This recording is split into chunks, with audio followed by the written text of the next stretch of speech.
Very good morning. Welcome to Mornings with Ken Rosato. It is Thursday, July 30th, 2026. Yes, only one day left for July. That would mean that Saturday is August 1st. How is that possible? I guess it is. Anyway, we'll take your calls at 888-658-0234, 888-658-0234. Kicking things off is the king of Where Did July Go? Meteorologist Mike Favetta. Weather is brought to you by Viking Pest Control. Visit vikingpest.com. All right, Mikey Mike. So, I blinked. We went through June. Then I blinked and we Yeah. went through July. Now, if I Boom, could only like that. blink when I go to buy lottery tickets, maybe I'd be good. Maybe. Thank you for the promotion because I think I was Prince earlier this week. Now to be king. That's a good thing. Too Prince bad is the month only is on ending, right? Spaghetti Day. Yeah, Prince is only on Okay. Spaghetti Day. Otherwise, you I are see. king. And that's it. And then I gotta wait a whole another 11 months for it to roll around again, And you get to with wait. July ending. Yeah, well, hey, we've got some great weather on the way. Really for tomorrow, I think we start off today a little cloudy, had some showers overnight. That's why the ground is wet. It's this upper level system that is sitting and spinning over New Jersey, giving us these clouds and showers for the morning hours and likely lasting through the better part of today.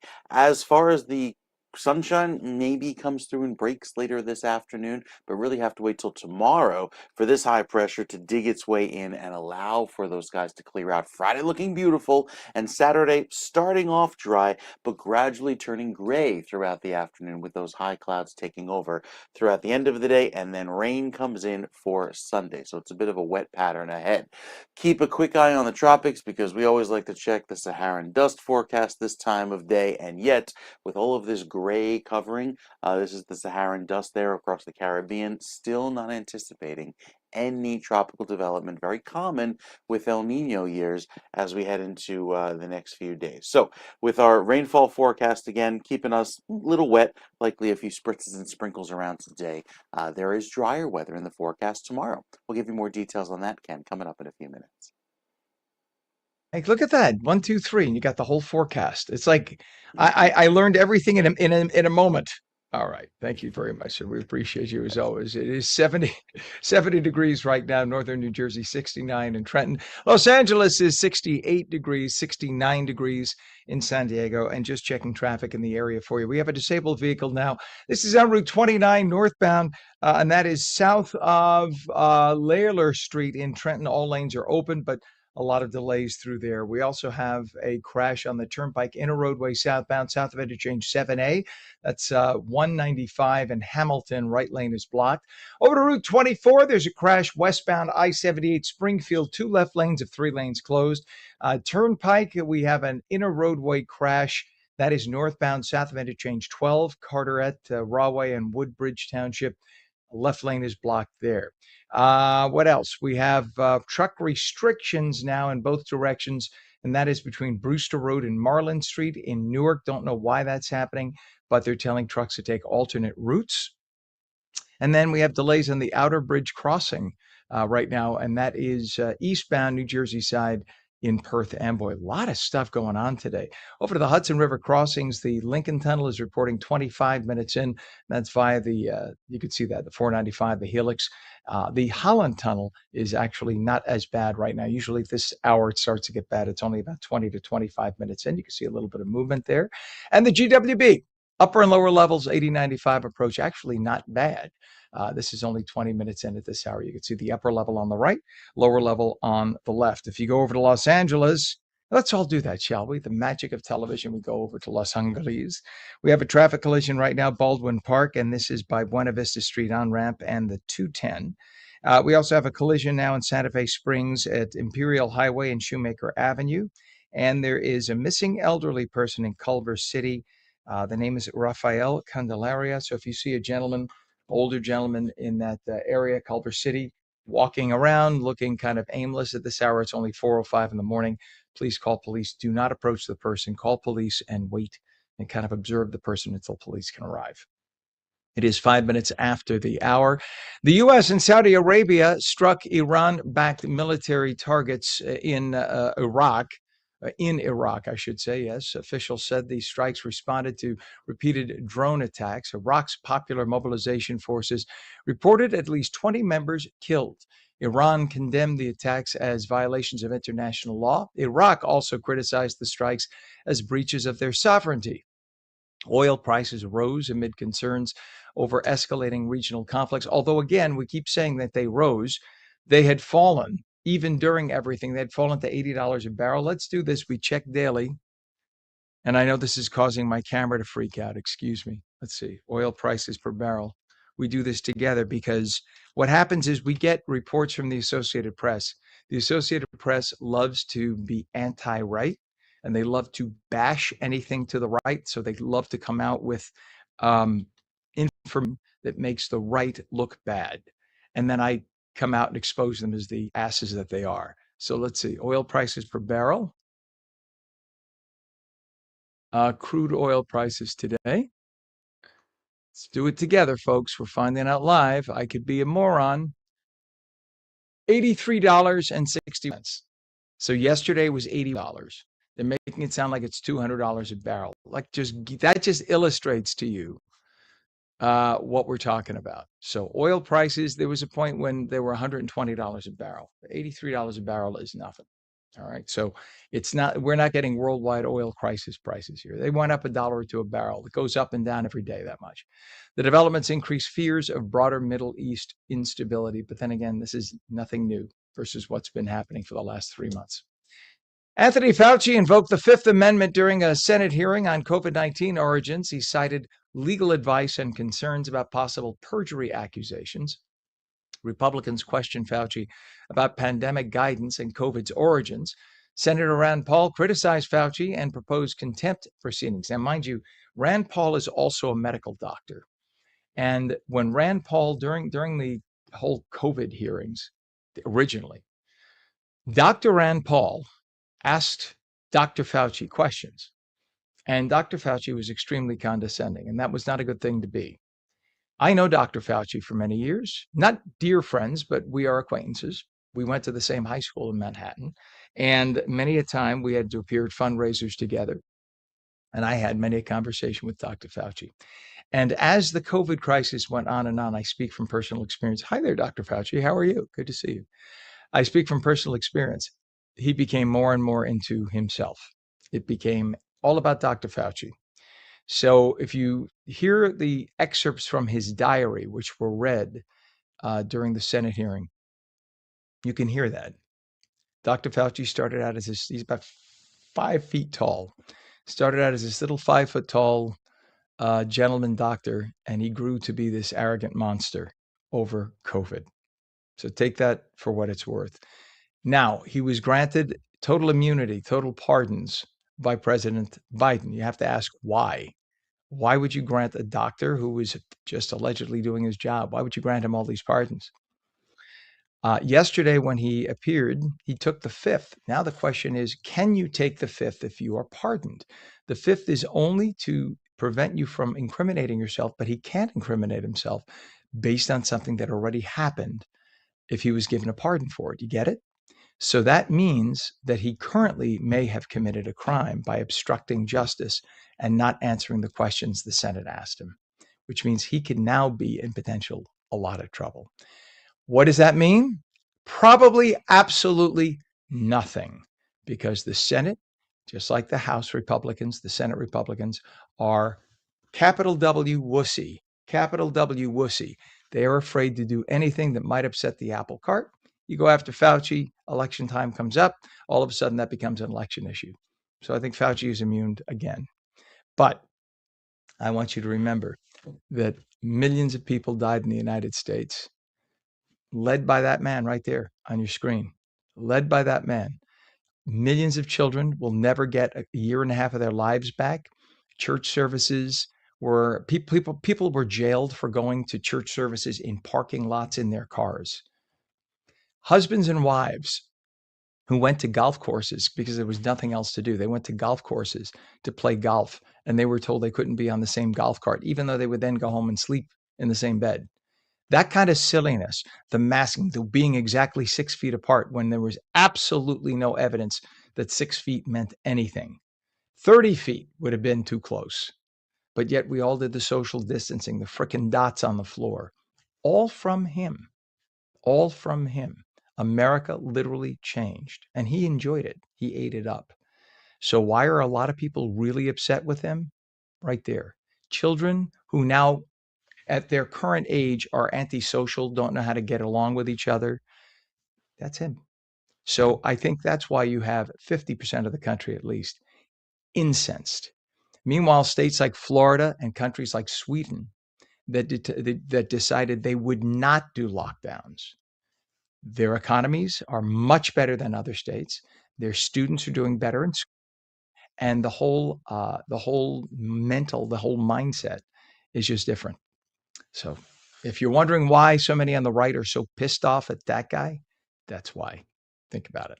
And yes, there will be a more comeuppance, but he's not going to jail. But I think what's going to happen is they want to destroy his legacy so that the world knows that's the guy who may very well be responsible for the spread of COVID on the planet because he may have been solely responsible for financing the Chinese lab, and this isn't my theory, he admitted to Rand Paul in one of the Senate hearings that we had funded a lab for research, but then he admitted that he didn't have any control over what research they did.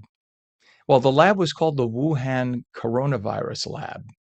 So what do you think the research was there, Dr. Fauci? Scratch your head. Millions died. Don't forget that, including elderly people in nursing homes who couldn't give a hug to their children one last time. That's unforgivable. It is 12 minutes after the hour. The Federal Reserve is expected to leave interest rates unchanged this week. Persistent inflation remains above the Fed's 2% target. Once again, an AP written story. Inflation right now is nothing. Inflation is lower than it was during the entire Biden administration. Yeah, let's check what inflation is right now, folks. Let's do this together, shall we? We're going to do this together, Pam. I'm going by, these are stories that are coming from the Associated Press, and we're going to show you how they're full of crap. Let's see, inflation let's see, current inflation. Let's find out together, folks, shall we? Again, don't take my opinion about this. Let's just do it. So current inflation right now is 3.5% for the 12 months ending in June. Let's see. That, by the way, remember at one point we were at 9% under President Biden. And when he left office, we were still at about 5%. So it's at 3.5%. If you get between, say, 2.5% to 3%, that's considered as low as it gets. So the idea that it's persistent, difficult inflation is silly. The only thing causing us to be above 2 to 2.5% right now is gas prices.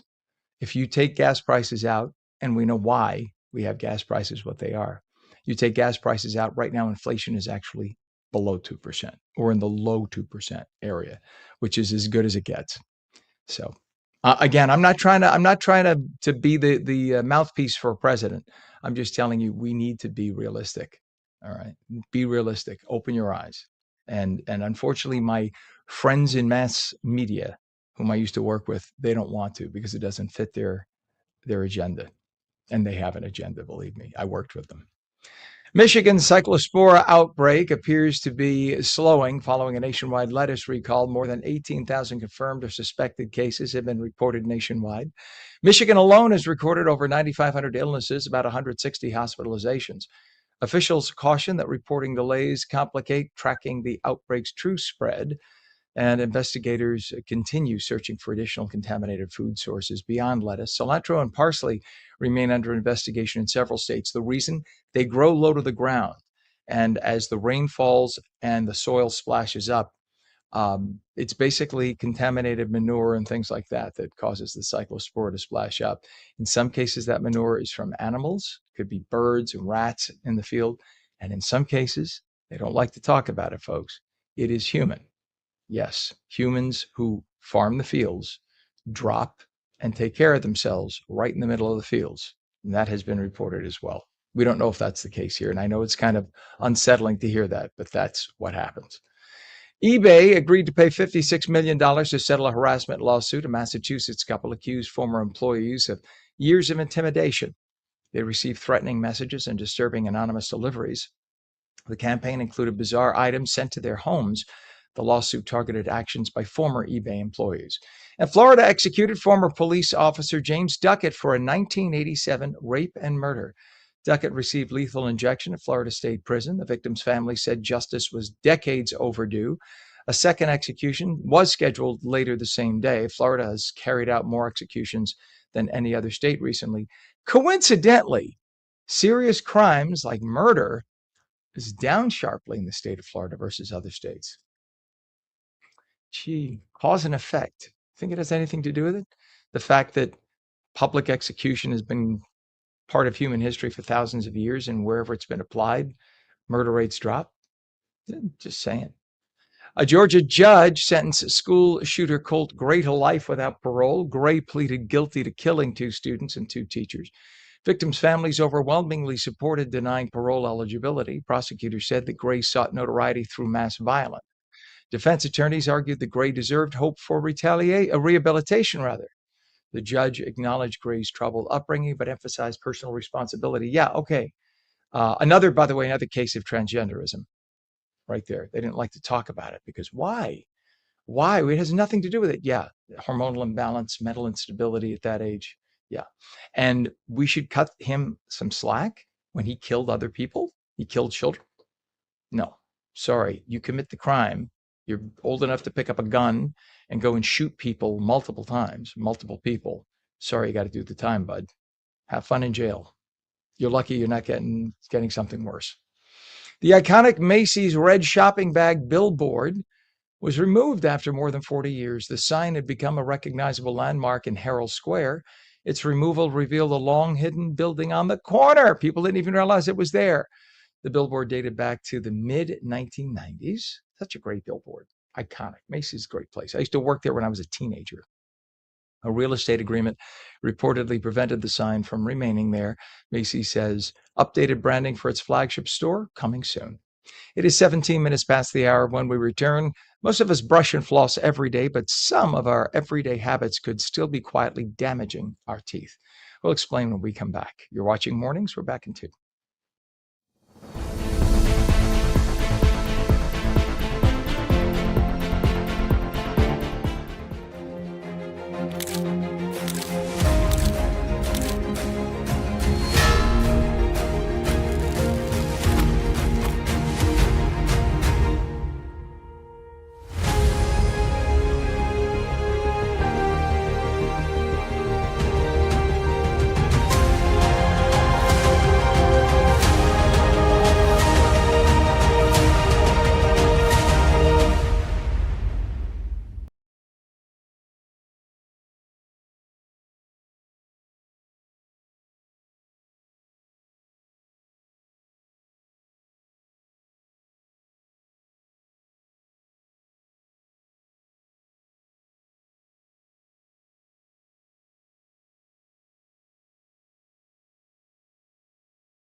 Welcome back to Mornings with Ken Rosato. It is Thursday, live in New Jersey and New York. We now welcome our friends in Los Angeles and in Florida. California, we have ONLACA, and in Florida, ONFLA.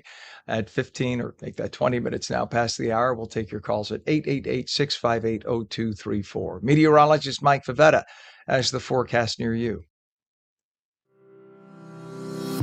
Weather is brought to you by Viking Pest Control. Visit vikingpest.com.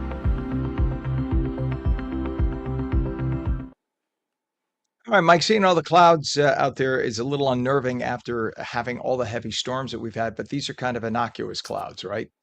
Yeah, not going to give us more than a little sprinkle, similar to what happened last night, Ken. Woke up this morning to some wet ground. Those were some light showers that rolled through across northern New Jersey. Didn't even make it further south than, say, Monmouth County, but way down south along the Gulf states, stretching through Texas, and even in the west, down through Phoenix, San Diego, LA, the southwestern corner of California. Excessive heat warnings in place for all of that hot weather that's centered right now over the south. That's allowing for the heat to keep on pumping down across all of the southern states. So the difference here in the Northeast is we have this little bit of a trough, and our weather being controlled by the jet stream keeps that warm but cloudy feel around for the rest of the day today.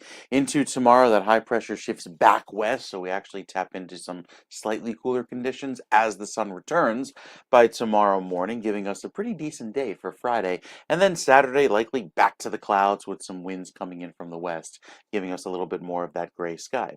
You can see it here on the Futurecast going into tomorrow. High pressure in control, giving us beautiful clear sky, lovely weather on the way to start off the last day of the work week. But then Saturday, see some clouds come in by the afternoon, and then rain likely by Sunday as this front kind of stalls out, giving us that continued shower activity into Monday. So we get one clear day, and then it's right back to some cloudy conditions. Even the long-range futurecast, zooming in here to the northeast, you see all throughout the morning on Saturday, clouds take over. By Saturday evening, we're back to gray sky. And then for Sunday, some rain starts to work into the picture, but I think most of that wet weather actually arrives for Monday. And it'll be a wet start to next week with continued showers by Tuesday. Have to wait until Wednesday to finally clear things out. So a little bit of a hiccup there, if you will, as our forecast for August starts off a little wet.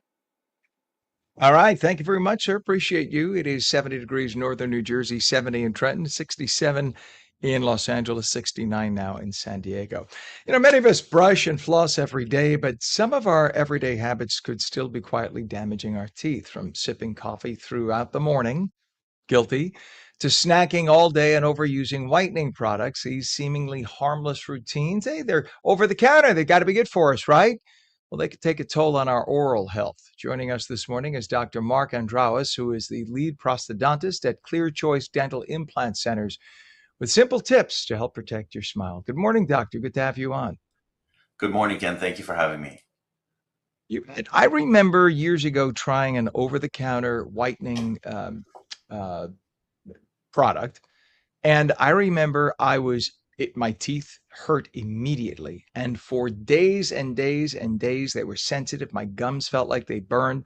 Meanwhile, I thought, oh, this is fine. It's innocuous. It's over the counter. How could it hurt? You got to be very careful with bleaching products like that, don't you? Yeah, 100%, Ken. I think what people assume because it's over the counter, like you mentioned, that it works for everybody. And for us, we typically recommend that a patient sees a dentist before they start, any whitening product, because there's a different strength to some of these products, and our teeth have different, sensitivities to them, and certain areas that may have decay or issues. Touching it with a whitening strip may end up being a lot more painful than a natural healthy tooth in a younger adult, for example. So it certainly is an over-the-counter product, but a check with the dentist is probably a most important step of starting this. So now also, doctor, I understand that it's not necessarily always what you eat, but how you eat it, right? So if you this is just plain water, by the way, for the record, but if you were to take a sip, I'm doing a blood test today, so I have to fast. So if I'm grumpy on the air, that's why. But if you drink, I guess, with a straw and you get the liquid, say if it's coffee or whatever, into the back of your throat, as opposed to letting it sit on your teeth, that could make a difference in terms of staining, couldn't it? Yeah, in terms of staining and in terms of the acidity that any food product that you eat that's sugary, Mhm. creates an environment in your mouth that allows or enhances the ability to soften the teeth, and that can essentially Interesting. cause a decay. Something that when we learned in dental school, kind of in the beginning, and it's they said you're supposed to eat sugary. You're better off eating a sugary snack fairly quickly than slowly eating it throughout the day or sipping on a cup of coffee throughout the day.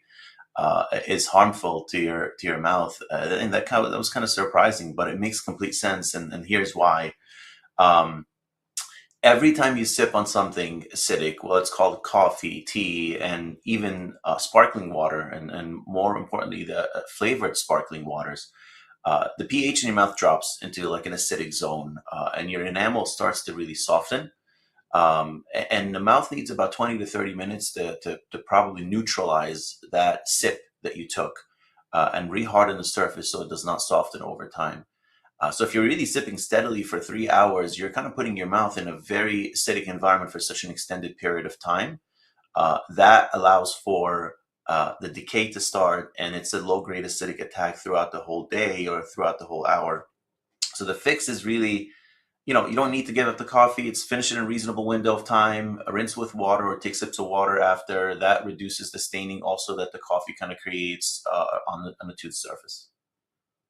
Interesting. And I remember from high school, my high school science teacher teaching us your teeth and your bones are made up of mostly calcium, right? And calcium's a base, it's an alkaline. So it makes sense if you consume acid combating alkaline, it's gonna wear it out, right? Eventually.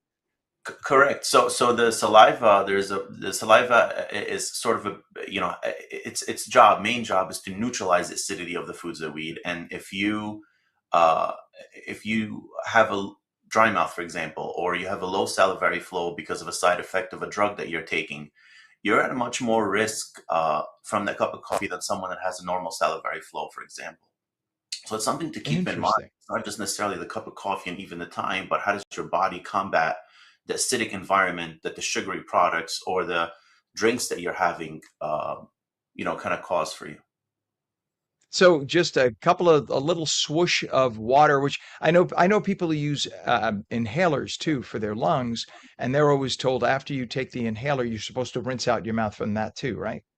That is correct. That is 100% correct. And the reason so is that typically these are steroidal inhalers that sort of reduce your body's reduce the salivary flow in the mouth and create an environment in the mouth that can be very rich for bacteria to start softening the teeth. Interesting. Are there certain snacks that are better to have for our teeth? Anything that is non-sugary, because the saliva, the bacteria in the mouth feeds on the sugary product, and everything essentially that we eat has got some level of sugar in it. So it's not necessarily what kind of snack. I tell everybody to avoid the sticky candies, the snacks that kind of Mm, stay on your teeth for a long period of time. Something that you eat and does not leave residue on the teeth for a long period of time is definitely better. But more important than that, if you're going to have it, don't have it over a longer period of time, like we just discussed. Have it over a shorter period of time. Sip water after or in between, and then I think that creates a lot of protection for the oral cavity. and I would imagine not only like something like a gummy bear, that's definitely I can cross that off the list, but also things like dates and raisins. Aren't they sticky and they're full of sugar? And I would imagine not to say that you can't have them ever, but rinse out or brush your teeth after having them, right? 100%, and I think everything is in moderation there. Enjoy the foods, enjoy the luxuries of life, Right. and have what you need to. But like you said, a little bit of a rinse. Don't do it for too long of a period of time, and don't do it as often. And that's the most important thing to remember. It's just consider what you're putting in your mouth and for how long you're sipping on it. There are patients that come to us that teeth have really suffered quite a bit because they're just chronic, for example, soda drinkers, and it's from one to the next, and each soda takes maybe 3 to 4 hours to finish. So those patients are at a higher risk because of the period of time that the mouth it cannot recover. The saliva cannot work hard enough there to neutralize back the acidic environment that it created, that the soda created, to get the enamel back to a healthy state. More importantly, too, in situations like this, is when you're sipping on soda, for example, or you're eating a sugary product, but then you go brush right after. A lot of patients think that might be a good thing because I'm going to get the bacteria or get the sticky product or the sticky candy off my teeth. That is actually very harmful because the enamel is soft at this period of time, and taking a brush to it, you're actually on a micron level, on a very microscopic level, you're actually brushing some of your enamel off that way. You got to give your saliva the time to neutralize first, then you're able to brush comfortably and safely at that moment. Amazing. I've learned more in 5 minutes with you than I think even my own dentist in my whole lifetime. Thank you for that. I would have absolutely been the guy to go run for the toothbrush at that point. And I was probably harming my teeth. And before I let you go, let's talk what my dentist just last week warned me about. I'm 59 years old, gums are receding. All my fillings, if you look at my fillings, they're all deep because in my sleep, I Grind. grind my teeth. How common is that? Do people do a lot of that in their sleep? Yes, it is unfortunately very common. The research kind of puts it on it's a little bit of a centrally nervous system sort of controlled habit. A lot of patients that we see, it certainly could do with the condition of the teeth or maybe a bite that is not aligned properly. But more importantly, it's the stresses in life. It's kind of the things that we worry about. I highly recommend night guards for patients that are designed specifically for that type of thing. It's not over the counter type of night guards or ones that you can get online. They have to be designed properly to protect the joint that sits right in front of our earlobes here from being harmed by the night guard, because you could be saving the teeth but maybe harming the joint. So these guards have to be designed properly by a professional.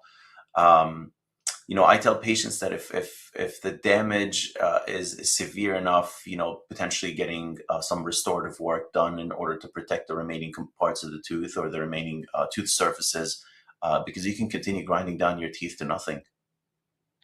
Mhm. Well, my dentist made me get a night guard, and Okay. it's custom, and I keep it right next to my bed, and I wake up and I look at it every single day, and I just can't get used to the damn thing. I put it in my mouth for 30 seconds and I take it out. I'm sorry. I will have, and my dentist, I'm sure, is going to watch. He's going to scream at me for this. So, but he could tell you can't hide the gaps and the not the gaps, but the depressions in the The fillings. I where. can't I can't escape. Exactly. Doctor, you are fantastic. Give everybody your website for Clear Choice, please. Yeah, yeah. So I'll tell, and by the way, you're not the only one. A lot of patients kind of do the same thing. We give it to them, and they sit in nightstands right next to them. Most important, bring it to the office when you go in for your cleanings and your follow up visits. But hey, if someone has kind of gone through something like this or damaged their teeth, feel free to come see us. We're at clearchoice.com. That's clear, CLEAR choice .com. We treat patients that have had significant damage and wear in their mouth from decay or grinding or bad bites or things of that Mhm. sort. So it's a free consultation. We'd love to see you guys. By the way, your commercials are amazing, and it's unreal the amazing transformation of lives that your team of dentists, you and all your team of dentists, do, and it does change people's lives. It's almost emotional in a minute.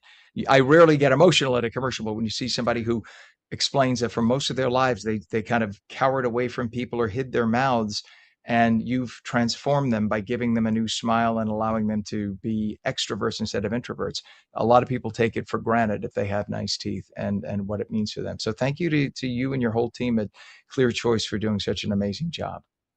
Thank you, Ken. It's the most humbling experience every day, kind of changing someone's life for the better like this, and that's what we do, and we enjoy doing it every day. And I've been doing it for 8 years, and it's not old for me. It's not boring. It's still amazing every day seeing someone gain their life back. That's a nice thing to do, to wake up and enjoy your job. That's a great thing. Dr. Mark Andrawas, lead prosthodontist at Clear Choice Dental Implant Centers. Do you find it's hard for people to say that? Thank you Oh so yeah. much, Doctor. I'm the lead prosthodontist. They got to give you a new title. Like, I don't know, I'm the jack of all trades. That's it. Doctor, it is a pleasure. Thank you so much for coming on today. Pleasure Really, meeting you, we Ken. appreciate you. Thank Likewise, you. sir. Thank Thank you. you. All right. 7:34 right now. Pam, we want to go straight on or we're going to break? All right. It is 34 minutes past the hour. When we come back, $100 million gift to Cooper University Healthcare is making headlines, but it's also highlighting a much bigger story happening across New Jersey. Binges.com's owner and founder, Tom Bergeron, is going to be here to talk about it. We're back in 2.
Good morning. It is 37 minutes past the hour on Thursday, July 30th, 2026. Welcome back to Mornings with Ken Rosato, live on the East Coast and the West. Meteorologist Mike Favetta has the forecast near you.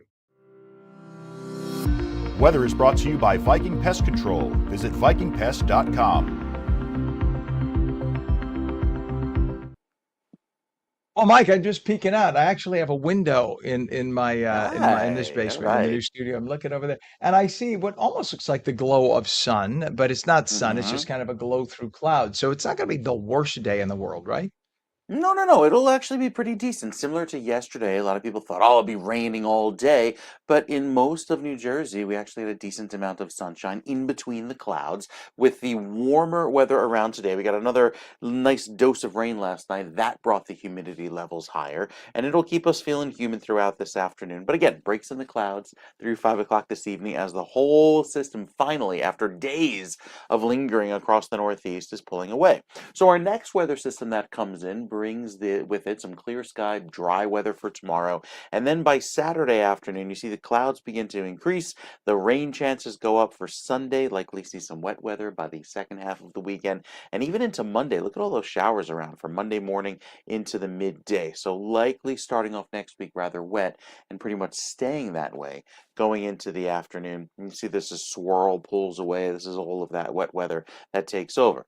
So as we turn our attention to the desert southwest, that hot weather continues with the excessive heat warnings right down toward the coast. It's that heat dome that keeps that area very wet, and even down toward places in Florida, you have the wet weather there too. But again, the southwestern U.S. has all of that heat and not really humidity, but it's the wind out of the south and southeast that's promoting this very hot and dry atmosphere, keeping even the marine layer far away each afternoon. So you don't even get that cooling effect down off of the Pacific as long as those breezes are blowing in the opposite direction. So things there staying toasty through the rest of this weekend into early next week as that heat continues. It's all due to the heat dome out to the southwest that keeps our weather a little cloudier and wetter than usual into next week. We'll give you more details on the drought situation, Ken.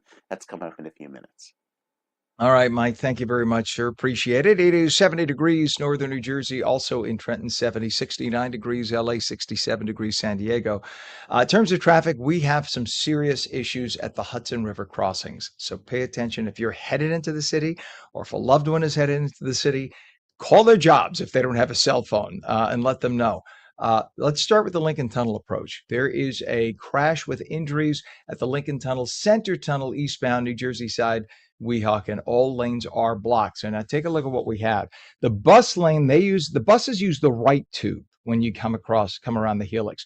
So even though it's slow, the buses are crawling. The problem is the center tube is closed, and that's usually you use either the center tube as a car or the left lane of the right tube. So all of those cars are now squeezing into one lane of one tube. That is going to cost you at least an hour from that point right there. That's a nightmare for morning drive. It is going to be a nightmare. So when you see the buses stopped, that's bad.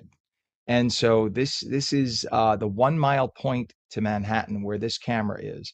And at that point, if it's stopped, that's a nightmare. So anticipate an hour or more. It's only going to get worse.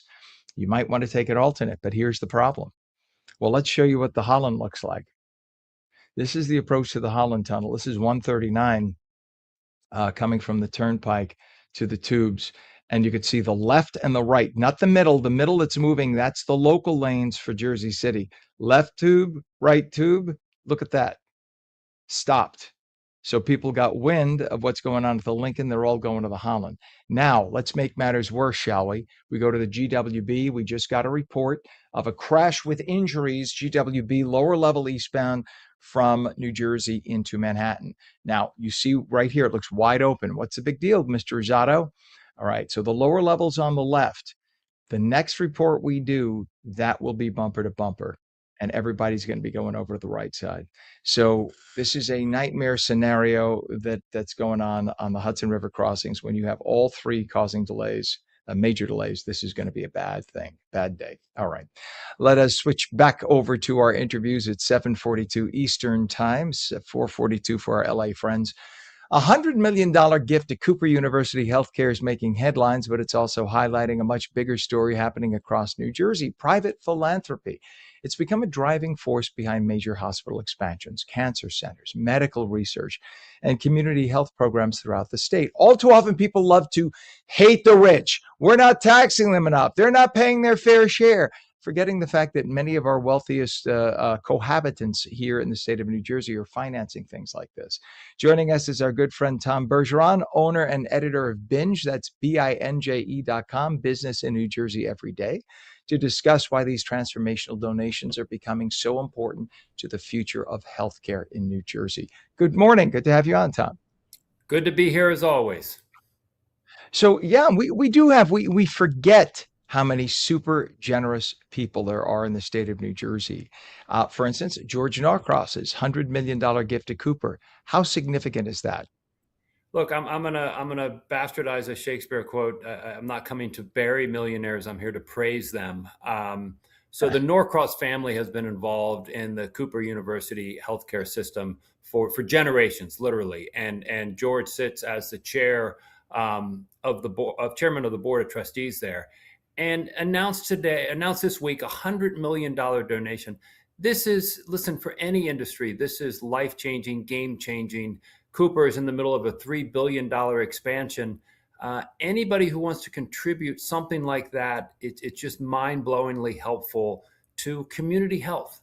And at a time, as you point out correctly, we say pay your fair share and millionaires and loopholes. This is just one of a number of incredible donations that private people have given to healthcare facilities up and down the state this decade that really doesn't get enough attention. Back in the day, 100 years ago, 150 years ago, back in my time, that's the way everything worked, right? And then we ended up getting less and less philanthropy, unfortunately, because I think a lot of times we determined, you know what, we started with income tax. We're going to start letting government take care of all this. Well, government can only do so much. We still need the private sector to step up. So when you get something like this, not only is it great for Cooper Union, for instance, but it also they get to tell their friends, hey, we just made this $100 million donation. And I think by virtue of that donation, other philanthropists or other people might then become philanthropic because of the need to, you feel kind of guilted into it. Well, they gave 100 million. We really should give something, honey. It's a couple of things. I think, I don't want to say the trend started because it's been around for some time, but Leon Cooperman gave $100 million to St. Barnabas in 2020. And that started a spree of, I just have my notes here, $50 million from the Vogel family, $30 million from the Melchiori family, $75 million from the Douglas Noble Foundation.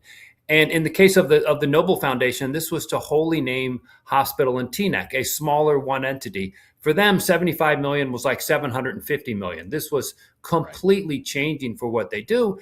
And then I think what you get here is people are living longer and they're appreciating the unbelievable healthcare that we have in New Jersey. It leads them to want to make more donations. Jack and Cheryl Morris, an undisclosed amount to the Cancer Center. Again, in memory of a fallen one, someone who had treatment there, a mother, a father, a sister, a son. And it just makes such a huge difference. And I don't think enough people, while we're complaining about millionaires don't pay enough, here they're writing checks on the side that's going directly to places of need for all of us. And they don't have to. I mean, that's the point. They could keep it and let it roll, right? Keep it, let it earn interest and whatever. But it behooves them, aside from the philanthropic reasons, it behooves them from a tax write-off perspective too. But you can only get so much written off in taxes. But listen, we couldn't survive based on just the income that hospitals are getting, because many hospitals, by law, they have to treat people, right? When you come in in an emergency, you have to treat them. And they could, somebody who comes in could end up racking up hundreds of thousands of dollars in medical bills and then not pay. And that's where you end up having hospitals, they still got to pay their doctors and nurses, and they still have to buy their medical supplies. So in many cases, they rely on these non-traditional funding sources, right? Look, and in addition, it helps improve the quality of care. So next week, the gold standard U.S. News hospital rankings are to come out. We expect that Hackensack, Meridian Health, and Atlantic Health, and RWJ Barnabas will all do extraordinarily well. Cooper, Virtua, Innsbruck, goes down the line.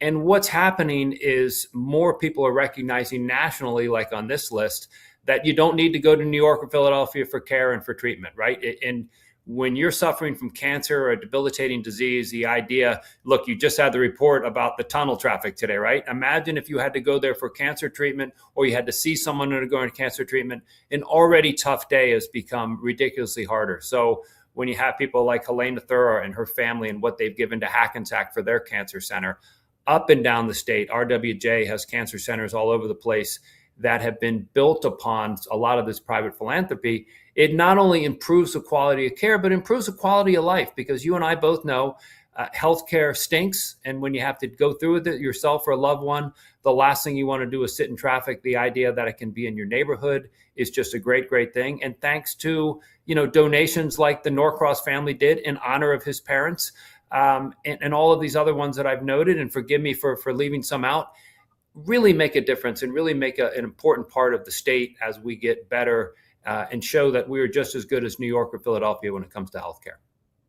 And then, Tom, but right along those lines, and to reinforce what you're saying, when you have people, great doctors coming out of medical schools or other institutions, now instead of looking at New York or Boston, this becomes a place that they might want to come to and practice their craft, their medicine.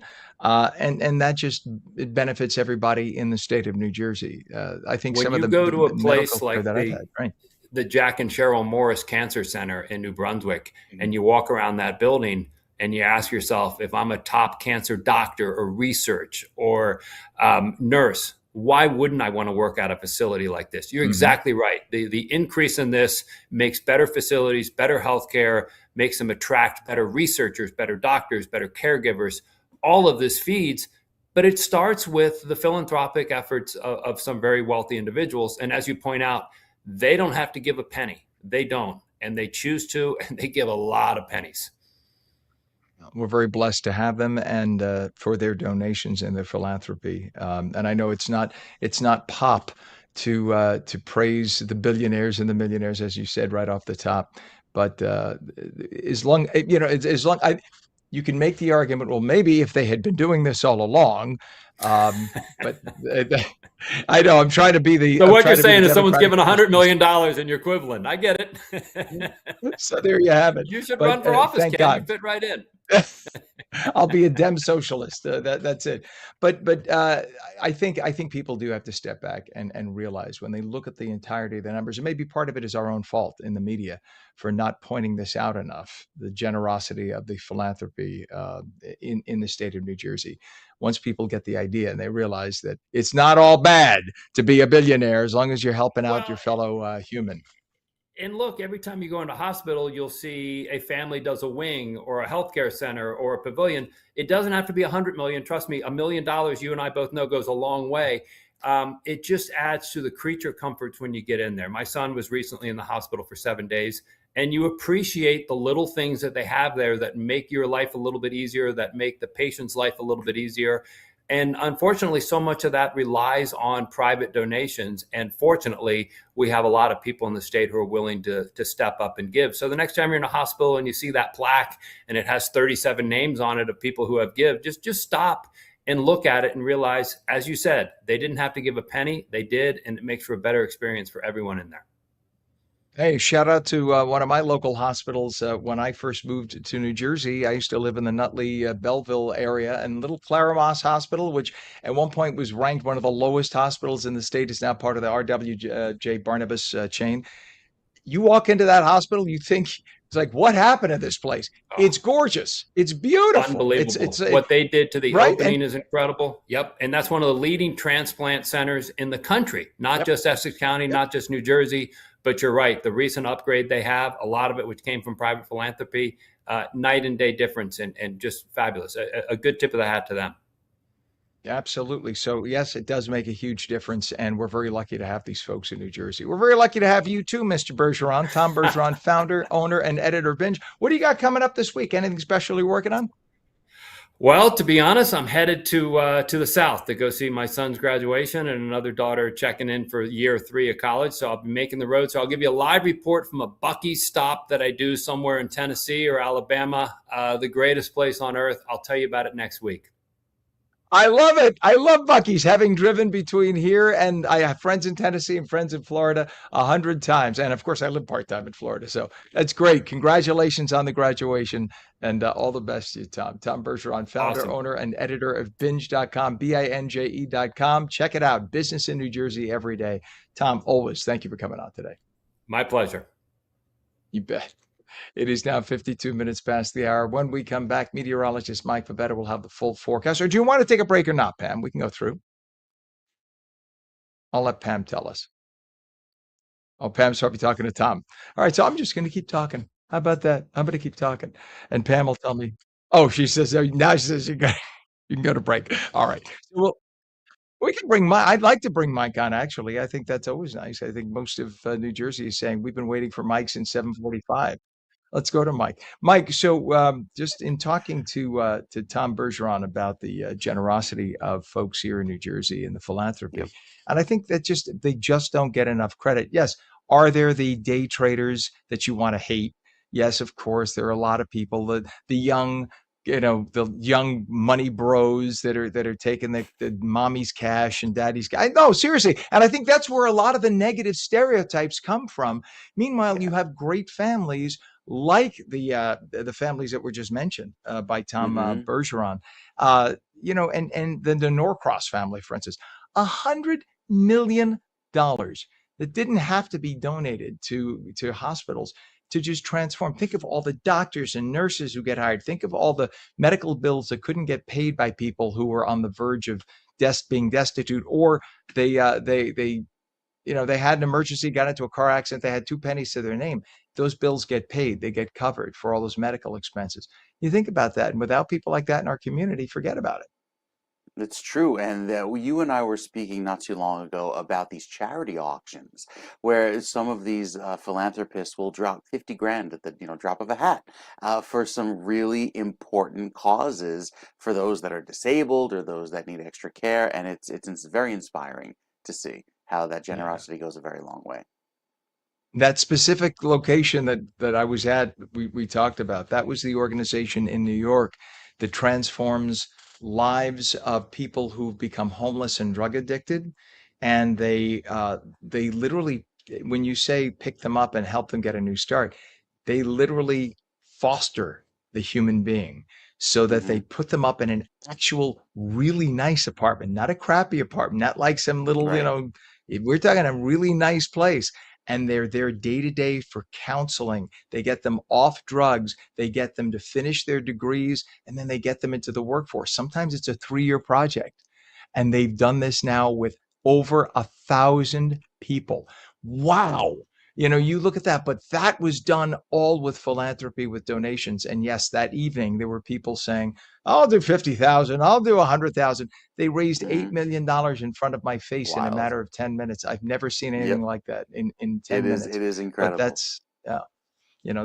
that's why I say it's okay to be a billionaire and a millionaire. It's okay as long as you remember your fellow humans in the process. And I think that moment of being able to be generous and and empathetic and using that empathy to be generous and kind to your fellow human, that makes all the difference. Yeah.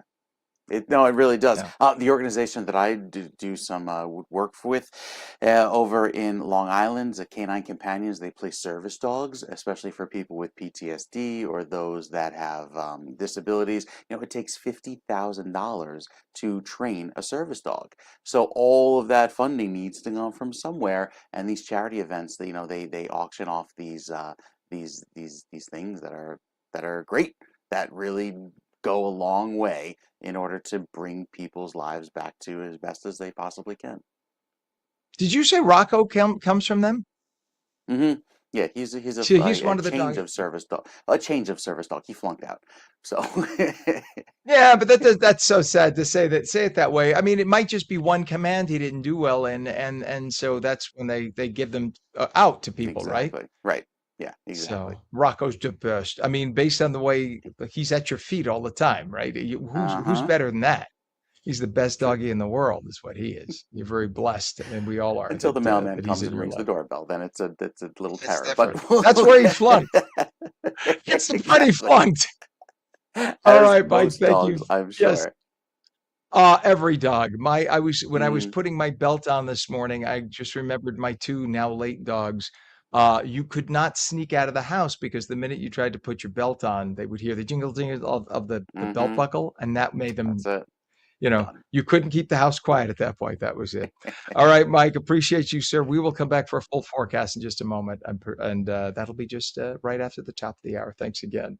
58 minutes past the hour for those of you watching on LACA on the West Coast. Stay tuned for your local news. Stay tuned for On New Jersey coming back in 2 minutes.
Very good morning, 8 a.m. Thursday, July 30th, 2026. Welcome to On New Jersey Mornings. I'm Ken Rosato taking calls at 888-658-0234. Clouds today.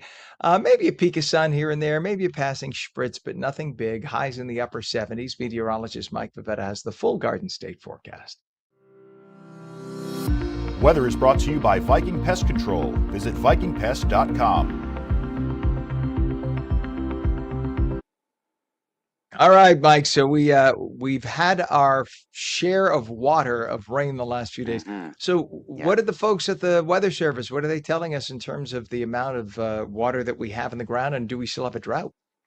Okay, so the drought monitor comes from a different lab, but nationally, I have to look up exactly where. But however, the amounts of rainfall have done a great job of bringing the drought to an end across many locations in New Jersey. There was actually still an extreme drought as of yesterday across southeastern parts of the state. A lot of that has ended. We'll show you that coming up in just a bit, but want to talk about the warm up that's on the way today due to, frankly, some sunshine. It'll look good with temperatures right now starting off on either side of 70 degrees. There's a warm up that brings back some humidity today, but not the stifling humidity that was outside that you endured yesterday morning. It's even a little bit cooler across some parts of northern New Jersey, thanks to a little bit of this energy kind of pinwheeling through the upper atmosphere, giving us a few sprinkles early today. That comes to an end, so breaks in the clouds, bringing back some sunshine this afternoon. Yes, there could still be a rogue passing shower or storm, but beyond that, it's dry going into tomorrow, and tomorrow really looks pretty with those highs well in the mid 80s and lots of low humidity, so that'll be a nice change. Then Saturday brings back some extra clouds, likely some more humidity with that wind out of the south and west. And look what happens for Sunday. It's wet yet again with some storms taking us into early Monday morning and some of those storms lingering through the Monday morning commute. So the next few days, kind of skipping along. We get clear sky tomorrow, back to some clouds on Saturday, and then rain by Sunday. So a little give and take with the weather going into August. We'll take another check of your forecast coming up, Ken, in a few minutes. All right, Mike. Thank you very much, sir. Appreciate it. Looking at some crashes we have now. The earlier crash we talked about on the at the Lincoln Tunnel, that seems to have been cleared. But let's go over. Let's go straight actually to the GWB if we can. Pam, I'm going to give you a mile marker, right on cam if you could find it. Mile marker 114.9 Western Spur north of interchange 18W. That's a lot. That's a mouthful. Otherwise, I could just show it right there. Let's do it old school. So there we go. So we don't get the reflection. You could see that right there. That looks like over here. Oh, of course. Darn it. Of course that's going to happen live. Um, that looked almost like a motorcycle and a truck with an emergency vehicle there, but it doesn't look like anybody was hurt because when someone is hurt, that's usually there it is. Yeah. So what is that, Pam? What do you see on the left? A mini, right.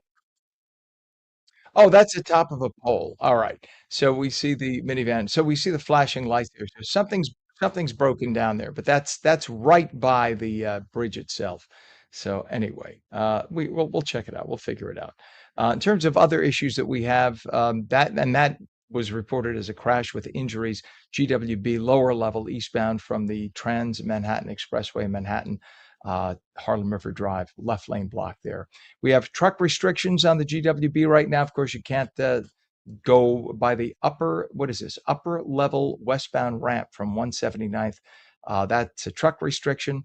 And then your Holland Tunnel has delays. The Holland Tunnel is about 30 minutes in. They're telling us which is actually better than it was. That's due to the South Tunnel, eastbound Jersey side, causing some issues. So let's look at the 139. It's probably built up a little bit because of that. Yeah, and it sure is. It's hard to tell with that dirty lens. But we're talking about the tube on the right that I was just talking about. That's what has delays. So you can see there's I think I see a flashing light there in the upper right, don't you? Yeah. So there's a flashing light. Something's going on there, but you could see the folks to the right there. That's going to cost you probably, they said 30.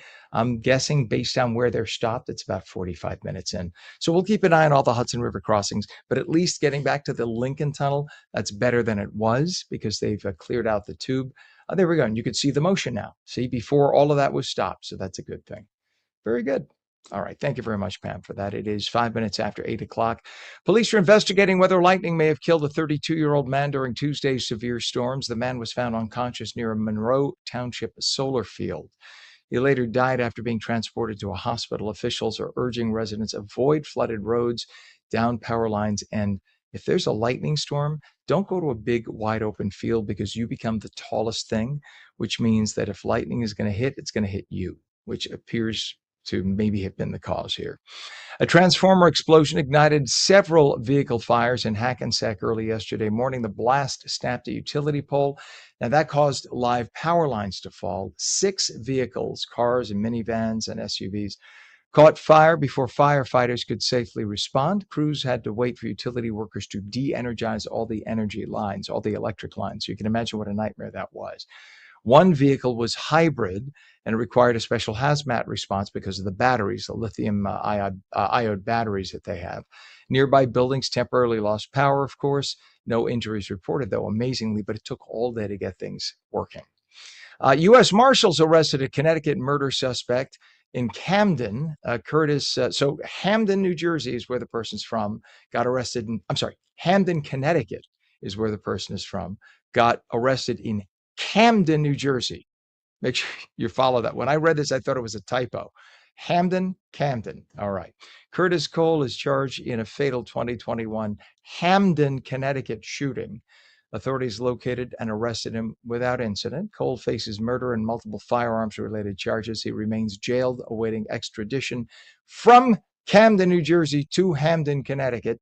His bond has been set at $3 million. Confusing. 15 pigs escaped. They briefly wandered onto a Sussex County roadway. No, we do not have pictures of. Oh, yes, I guess we have that. This is what the pigs look like at happier moments of their lives. We don't have the actual pig. That's just a generic pig picture. State police responded after the animals caused a traffic hazard. You think? Officers safely corralled the pigs until animal control could arrive. The animals were guided back to their property without injury. The pigs almost got away. Officials said livestock escapes occasionally happen in rural areas. Gee, thanks for that. Drivers were reminded to avoid distractions during emergency. I love these little hints. This is AI telling us the drivers should avoid emergency incidents. Thank you very much, AI. Go away. It is 7 minutes after 8 o'clock now. Hackettstown issued a boil water advisory because there was E. coli detected in the water. Now, that is not unusual when you have massive flooding like we've had in the last few days. Routine testing found bacteria now in one municipal drinking water well. The advisory affects customers across parts of Warren and Morris County. So just boil your tap water for a few minutes. You could go online. You could read the instructions. It has to get to the boiling point. You have to leave it at the boiling point for several minutes to kill off all the bacteria, then cool it down. You can drink it. But until then, do not drink that water with E. coli, especially if you're immunocompromised, young children, or the elderly. What started as an idea over a decade ago has turned into a summer highlight for the whole town. On New Jersey's Emily Griffith takes us to downtown Englewood, where the community comes together for a night to remember.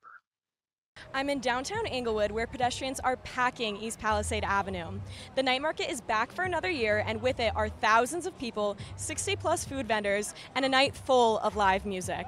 Behind all of it is one woman who spent years turning this idea into a Bergen County tradition. So I actually created this event back in 2012. It's something different and fresh. Nobody does this. We shut down 2.5 city blocks in the main artery of this town. For the people who came out, it was about food, friends, and a few surprises along the way. We did like a full lap around to see what was going on, and everything seemed so cool. So I just came here because after football practice, we just wanted somewhere to go, and I just brought some of my friends with me, and we're just looking around and finding out what to do. We got a coupon for free burgers from Habit Burger. We also got a bunch of free samples. Shout out to the local restaurants. Beyond the food and music, many say the night is also about having a chance to connect with the community. It's a good thing because in the summer, like all your friends are away, but then all your friends that are here, you like meet them all here and everyone gathers together to do something as a community. We love supporting our local community, local vendors. You know, we're 2 blocks away, so a lot of familiar faces. For TH, who organized the event, that sense of connection is the whole point. There's nothing like meeting somebody in person. The way you made me feel, the way you made me laugh, the way your food tasted, the fun I had at your tent. People are reuniting with neighbors they haven't seen in years. So really, bringing community and business together in person, priceless. First Commerce Bank sponsored the night market, and its team says the reason comes down to something simple. Nothing like bringing a community together in the summertime with a festival like this. I mean, the town is represented, right? Yeah, and as a community bank, the reason we're here is really, as Deb said, is to put a face to the bank name, right? And so meet folks, shake hands, learn a little bit about what their needs are, and just have fun with the community. That's really why we're here. Englewood Mayor Michael Wilds says nights like this carry weight beyond the block party itself. Effectively, this is a snapshot of America. We come from so many different places, but this golden experiment in America works, and this is really a good taste of something very special. It's another year and another packed night for the Englewood Night Market. For On New Jersey, I'm Emily Griffith. Thank you very much, Emily. It looks like a fun place to be. They have that every year, and the woman who organized that helps a lot of folks organize events like that. And it really is special for towns in New Jersey. You know, people forget that you need to have those community gathering moments. During the pandemic, we didn't have it, and it's so important. Even Manhattan does it. They close down blocks at a time during the summer, and they have street fairs. The significance to it, aside from the food and everything else, and it's fun to do. And you say it's greasy, it's greasy food. Not always. Sometimes there's really good food there, but the whole point is to get your neighbors out, and you get to talk to people you may not even realize are your neighbors. So that's why it's so important to have that in a community. That's good. Great. It is 71 degrees right now, 12 minutes after 8 o'clock. Cloudy today, maybe a peak of sun here and there. Highs upper 70s. Meteorologist Mike Favetta will have the full Garden State forecast, and we will take your calls. The number is 888-658-0234, 888-658-0234. You're watching On New Jersey Mornings. We're back in 2 minutes. Don't go away.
Welcome back to On New Jersey Mornings. I'm Ken Rosato at 8:15. We'll take your calls at 888-658-0234, 888-658-0234. Clouds today, maybe a spritz here or there, peak of sun, that kind of a day. Highs upper 70s. Right to meteorologist Mike Favetta. He has the full Garden State forecast. Weather is brought to you by Viking Pest Control. Visit vikingpest.com.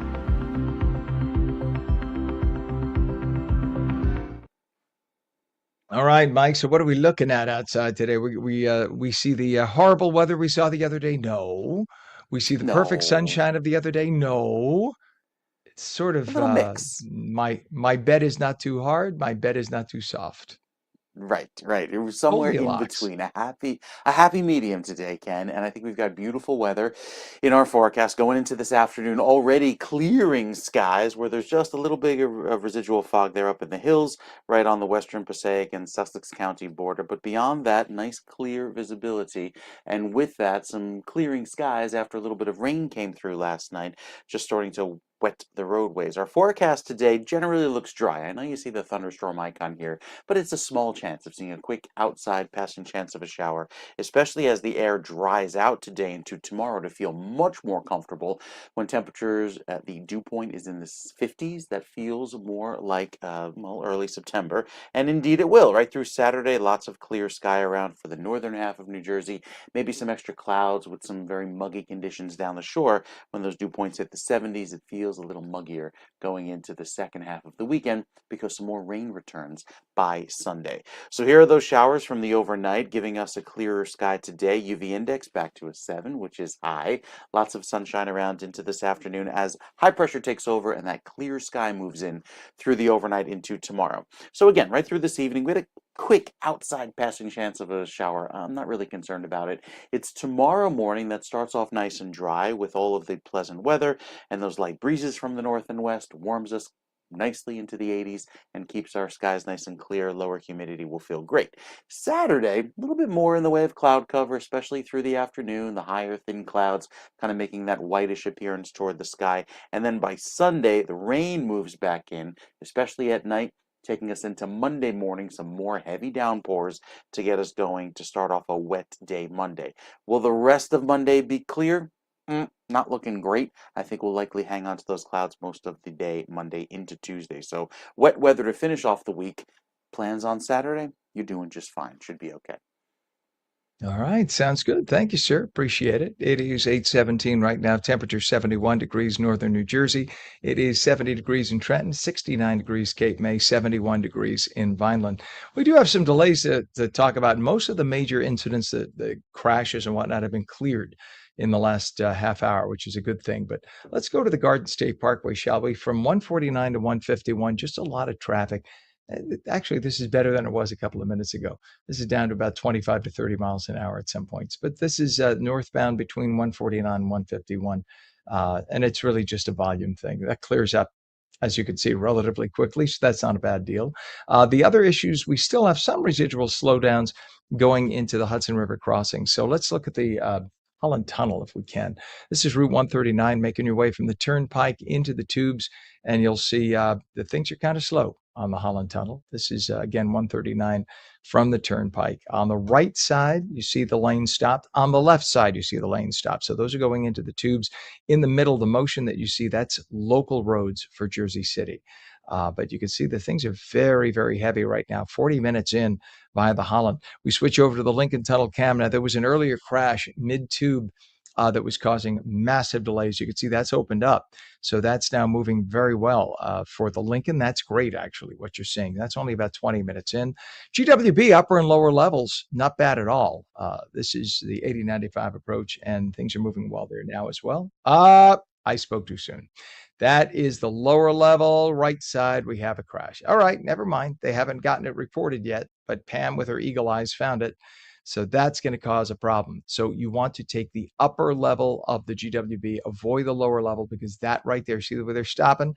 That's going to cause a big problem. All right, so take the upper level of the GWB. When we check back in 15 minutes, we'll find out what that's doing in terms of delays.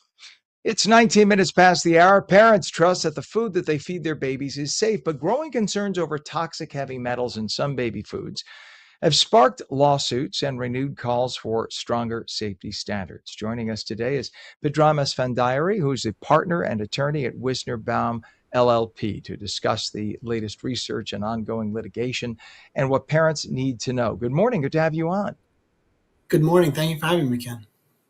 Absolutely. So What is the toxic baby food litigation all about, and why does a manufacturer even bother, knowing that they're going to get caught? So why are they not careful about this? We've heard this for years. Why is this happening? Sure. So these cases are really about the companies that make these baby foods failure to ensure that the foods that they're making and selling to American parents, American kids, don't contain excessive levels of heavy metals like lead, arsenic. These toxins are bad for all humans, but especially babies that are particularly vulnerable to their effects.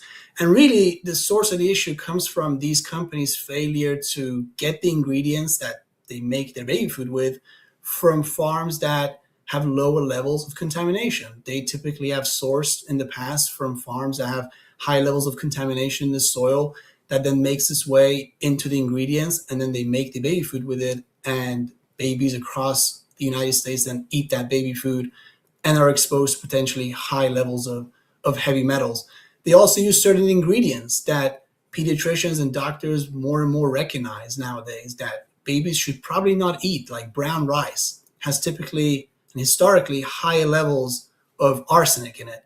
And babies really should not be eating rice. There is plenty of substitutes that can provide the energy and nutritional requirements that babies need at that age that rice simply can be replaced with.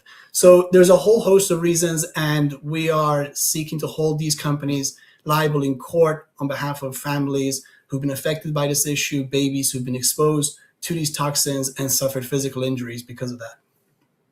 Pedram, which are the most dangerous metals? Are there specific metals that are worse? And I guess a lot of them just occur naturally in soil, right? That come up from the earth. But it's on the baby food manufacturers to make sure that their product has within the acceptable margins, right, of these heavy metals. Yeah, we're talking about primarily lead and arsenic, and in some cases, mercury as well. Those are really the worst and most dangerous and most commonly found in these foods. Unfortunately, in the past, the FDA, the governmental agency responsible for ensuring the safety of our food, has not set maximum limits on the amounts of these heavy metals that are allowed in baby food. And it's kind of shocking to think about it, that for the most vulnerable populations eating these foods, historically, manufacturers have kind of been left to guard the hen house themselves and have chosen to implement internal limits, that's what they call it, for the amount of heavy metals that they allow into their foods. And those have typically been really high limits. But the FDA has historically really not regulated this sector well until most recently, when because of litigation, lawsuits, greater scrutiny in the press, things are changing. And finally, we do have limits for lead and arsenic being put in place by the agency in baby food, and the manufacturers have to make sure that the levels are kept below the level set by the FDA. Now, higher levels, of course, of these metals are bad for anyone and any baby as well. But there's specific times between the 6th and the 9th month when that's specifically dangerous. Is that because of brain formation at that point? That's right. The brain at that age is undergoing massive changes, and it's growing at an increased rate. It's very vulnerable to environmental toxins and exposures. And you also think about how much a baby eats relative to their weight because of the energy requirements they have. They're growing, they're developing. So babies eat more relative to their weights than adults do. And when you have a source of contamination in the form of daily food that babies depend upon, that could build up over time and cause health problems over time for certain babies. Yeah, and I'm just thinking, parents, you go to a store, you buy baby formula or baby food off the shelf, and you just assume if it's there, it's got to be safe, right? Otherwise, how could it be sold? But that is something now that they should be suspicious about. That's right. And we actually have states now finally requiring manufacturers to provide labeling and QR codes on certain products that parents can scan to find out what the levels of heavy metals in those products are. That historically has not been the case. And unfortunately, there is not a unified sort of regulatory framework where every single state across the country for every single baby food will require these warnings. The federal government certainly does not require them. So Parents, however, can, with certain baby foods, they can scan QR codes, there are certain labels, but they can also do their own online research on the most contaminated baby food products and also the ingredients to really stay away from when you're feeding a baby. So now, in the lawsuits allege that the manufacturers knew about the risks and did nothing about it, right? So what are the key claims being made in the litigation? Sure. So there's a whole bunch of different lawsuits across the country, but for the clients that we represent, the claims are that the exposure to these toxins in early life caused brain injury in these babies that they live with to this day. Some of that brain injury resulted in diagnoses of neurodevelopmental conditions like autism, ADHD. There's a whole host of brain problems that can be caused by exposure to these heavy metals in early life. And we're seeking to hold these companies accountable for the harms that our clients suffered.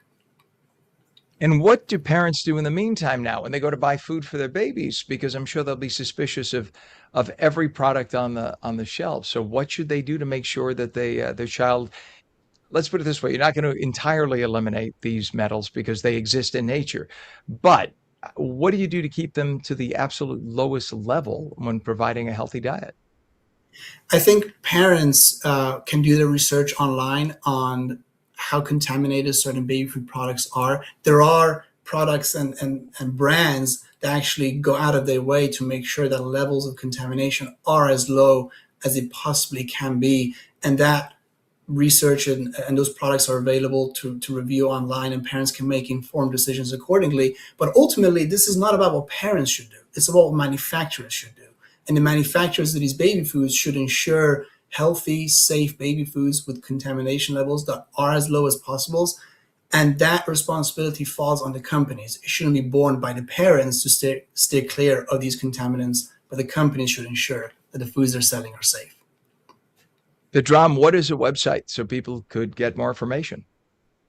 There's plenty of information on our website, www.wisnerbomb.com. We actually have a list of baby foods that parents can review and various contamination levels.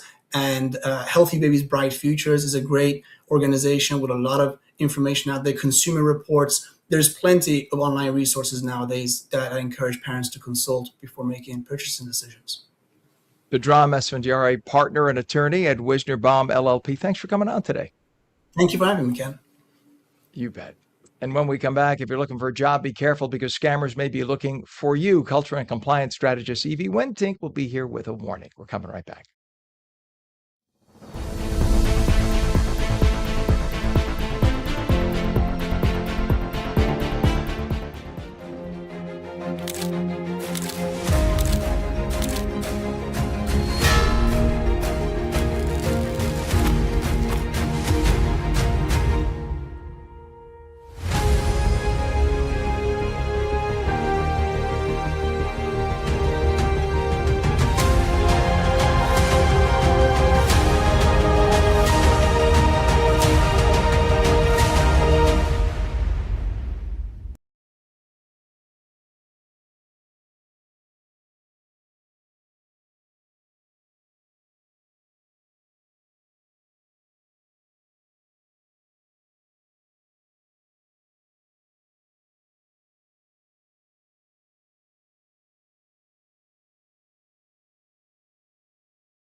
Good morning. Thursday, July 30th, 2026. We have 71 degrees now at 8:30. I'm Ken Rosato. Welcome back to On New Jersey Mornings. Clouds today, highs upper 70s. Meteorologist Mike Favetta with the full detailed Garden State forecast. Weather is brought to you by Viking Pest Control. Visit vikingpest.com. Oh, Mike, I'm telling you, am I grumpy? And yeah, I guess I am kind of grumpy today. Today's the day I got to go for my physical, and I go for a Uh-huh. blood test. So I'm Uh-huh. fasting, which means Oh, no it's coffee, awful. which means It's nothing but awful. water. That was What? me on Tuesday, Ken. What? I couldn't think straight. This? It was awful. Well, I can never think Terrible. straight, but that's a whole other story. But but the, I am just you would think they would in the year 2026 come up with a blood test that extracts caffeine so you could have your coffee. Mhm. Darn it. I'm sorry. I'll just go about my business. So, in terms of weather, it's much better than it has been, correct? But still It not really perfect, but is. much better than it has been. You know, it'll be lovely when you finally get to have your breakfast after the blood work later today, so you can dine al fresco, lots of clear sky, temperatures in the low 80s. Look at all that sunshine today. Now, I know there's a little rain there on the icons, but that just takes into account the tiny chance of a quick passing shower that could pop up this afternoon. Overall, that northwesterly wind direction looking great, brings slightly higher levels of bugs over toward the beaches if you plan to go that way today. Elsewhere, plan on the flying insects to be around, the mosquitoes, all of that type, because of the little bit of extra humidity that's around, and of course the recent rainfall that we've had that hasn't been too heavy, at least in the last day or so, beyond the flooding rains from earlier this week. Throughout the afternoon today, as highs get up to 85, which is quite average, we'll keep the humidity in check, bring on more breaks of sun through this afternoon, and water temperatures staying very nicely in the 70s. Atlantic City's cooled off just a little bit, but I think we'll see that rise back up by the afternoon. And no rip current risk at the beaches today, although it's still important to ask the lifeguard where is the safe place to swim, especially with that wind out of the west through this afternoon. Nice and dry into tomorrow and especially on Saturday, but rain chances go up into Sunday and Monday, and then they kind of bounce around 10% next week. So a little bit of extra clouds on the way for tomorrow afternoon, likely clearing throughout the overnight. So Saturday starts off nice and dry, and then by Saturday afternoon you see this front approach from the west and stall out, giving us some extra clouds and showers for Sunday, and that could lead into a wet start on Monday with some of that rain taking over into the early part of next week. 7-day forecast looks great, especially to start off the period with lots of sun tomorrow, 84 degrees, a beautiful beach and pool day. Same for you on Saturday, despite the extra afternoon clouds. Sunday, that's where the rain comes in by the afternoon, could linger into the forecast on Monday, but we start to clear out by Tuesday and Wednesday of next week with temperatures warming up into the mid 80s. A little bit of a wet start down the shore next week as well, but the week is not lost. I think we're back to the clear sky as soon as Tuesday, Ken. All right, Mike, thank you very much, sir. Appreciate you. We have a temperature 71 degrees northern New Jersey. It is 70 degrees in Trenton, 69 Cape May, 70 in Vineland. And we check our traffic. Not a major mess around the area, but we do have some delays. Route 17, we understand there are delays from north of Summit Avenue, Hackensack to South Passaic Street, Rochelle Park Township. All lanes open, just moving slowly at that in that area. Now we go to the Hudson River crossings, and we have some improvements and some slowdown. So let's start at the worst. Let's go to the Holland Tunnel, shall we? So the Holland Tunnel, this is the approach from the Turnpike to 139, making your way into the tubes. Extreme left, extreme right, going into the tubes, and they are just stopped, as you can see. So that's a solid 45 minutes in. We switched to the Lincoln Tunnel, not as bad. There was an earlier crash mid-tube in the Lincoln Tunnel. That has cleared up. So now it's going to cost you about 30 to 35 minutes in, nowhere near what it was before. It was an hour in. This is much better. And then not so bad a lot at all. The GWB upper and lower levels are actually moving pretty well with only 20 to 25 minutes crossover time, with the exception of that. Just avoid that part of the lower level right there, and that's where you have emergency activity. There was a crash that just happened. But other than that, if you go to the upper level, it's actually moving pretty well to get into Manhattan. All right. Are you searching for your next job? Well, be careful, because there are scammers getting more sophisticated, and many of the biggest red flags can be very easy to miss. Evie Wentink is a culture and compliance strategist. She's here to tell you about how you can protect yourself. She's also a longtime friend of me and the family. So it's great to have my dear friend Evie on. Hello, Evie.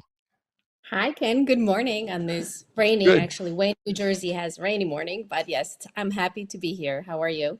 Did you get our beautiful Reese off to college? Almost counting down the days. I think 20th of August, we're going to move her in Virginia. It is going to be interesting, but I'm really excited for her. So very, very nice.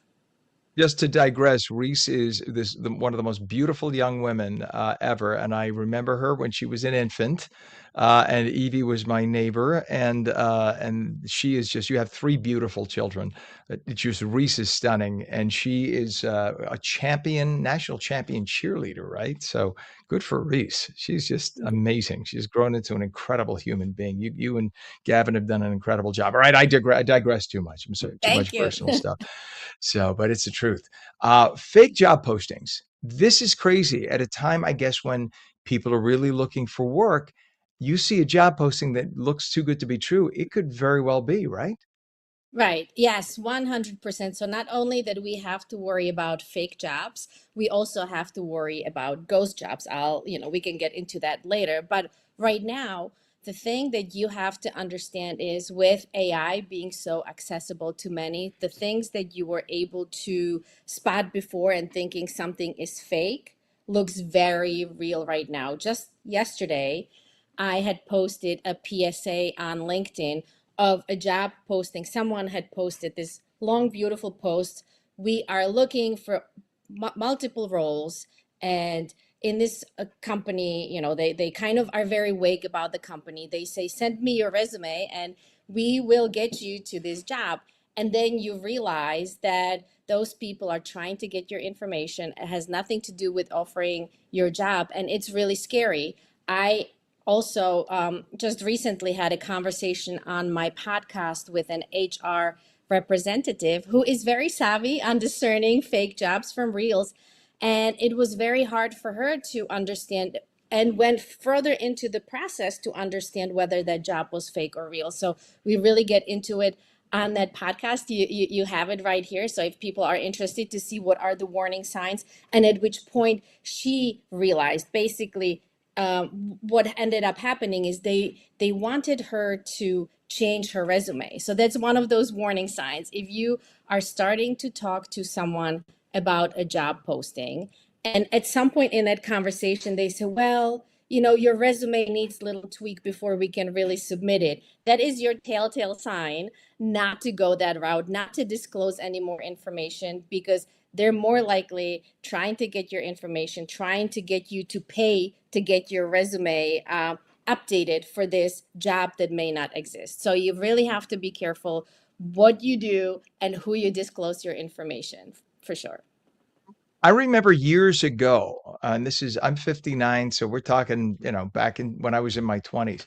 When you put together a resume back then, you put your name, address, and phone number on the resume. Today, you don't do that anymore, right? So, what should you and should you not have on your resume? Is it just name and email address, or name, phone number? What do you put and do you not put on your resume? I think it suggested maybe the location, like New York Metro. If where are you looking in the market? I think that's okay to put in, but you don't have to put in your address. Clearly, you need to put in your contact information, right? Mhm. But I mean, one of the things that we were worried, even if you provided more information to this third party and now you've paid for your resume to be updated, the issue is now they have your banking information. And how far will the fraud Mm. go? It doesn't necessarily have to stop with, just, trying to get money out of you for updating your resume. The fraud can go really, really much further. So people have to be very diligent on understanding who are they giving the information to. LinkedIn isn't platform anymore that you can trust everything is on there. And actually in Texas, earlier in July, I believe the date was July 14th, the Texas Attorney General is looking into and doing their own independent investigation about how are they vetting these recruiters that are on the platform, the jobs that are on the platform. There's more information to be done, but it's too early to tell yet where that's going to go. But from what I see, I've seen many posts that are very vague, or they are asking you, I've seen a lot of those actually, that are asking you, are you on the current job market to, look for certain roles? And it's always a poll. There is a lot of interest in doing those polls, but I think that's when you're opening yourself up to the fraud, and to understand that the person behind that poll, or the person behind the posting that I just posted about the other day, is somewhere in a different country. Like the one in my friend's case, they were in Nigeria, right? Like they're completely somewhere else. And you used to be able to spot it because the English wasn't great in the posts, but now that's the issue with AI. Things are perfected, so you have to be extra careful. So one advice that I would give to people looking in the job market, looking for a job, always verify the information on the company website. Always do a double check. Don't just take it for face value, thinking that the person on the other side is a good person. Just, like you said it at the beginning, if it's too good to be true, it most likely it is, and you're going to set yourself up for some kind of a failure. And it may be just getting money for drafting a resume, or worse. And obviously, in compliance and ethics and compliance, part of our job is education, whether it's on the company side. And I believe companies should be doing more. And, in our podcast, we discussed it a little bit, where if someone notifies you that third party is trying to scam you in the job that they're offering for this company, contact that company, show them your screenshots and whatever information you may have, so that they can then protect themselves, and maybe make a post on their website, maybe make a post on their social media saying, if you're being contacted about our job, it is not something that we do. We post our jobs here, and this is where you look to verify for the job. So I think it has to be Fascinating. both ways. On the jobs, on the people who are the people who are searching for jobs need to be diligent and understand, do a little search of where is this information coming from. But companies, like in your previous segment, companies also have a responsibility to communicate and be transparent about what jobs are available and what are the things that they're doing or they're not doing, so that people have that trust in what they see. Gotcha. Hey, well, give everybody the name of the podcast again, and a website for more information, Evie. So my podcast is ethical.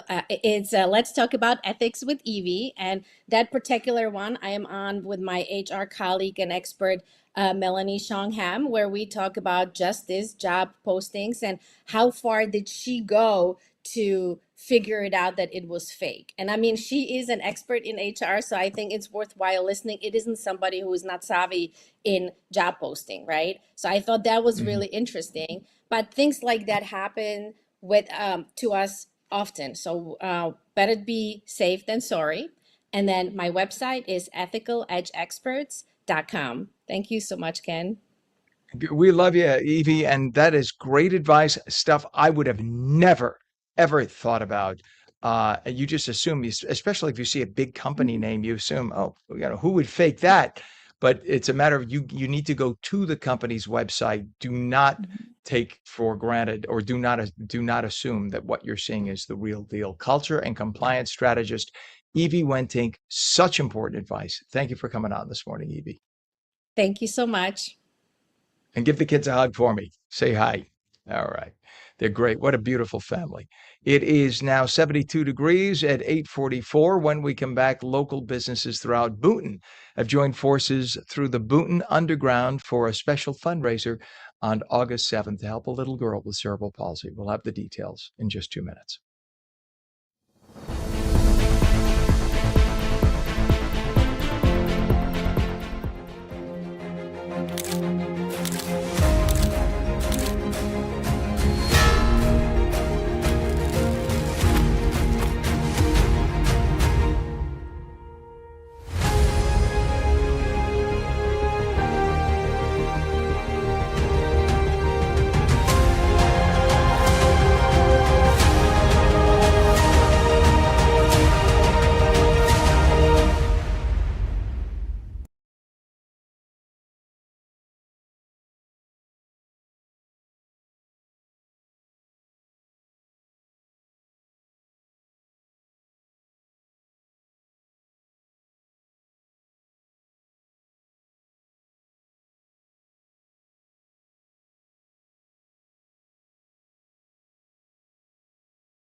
Welcome back to On New Jersey Mornings. I'm Ken Rosato at 8:46, taking calls at 888-658-0234. Clouds today, highs upper 70s. Meteorologist Mike Favetta has the full Garden State forecast.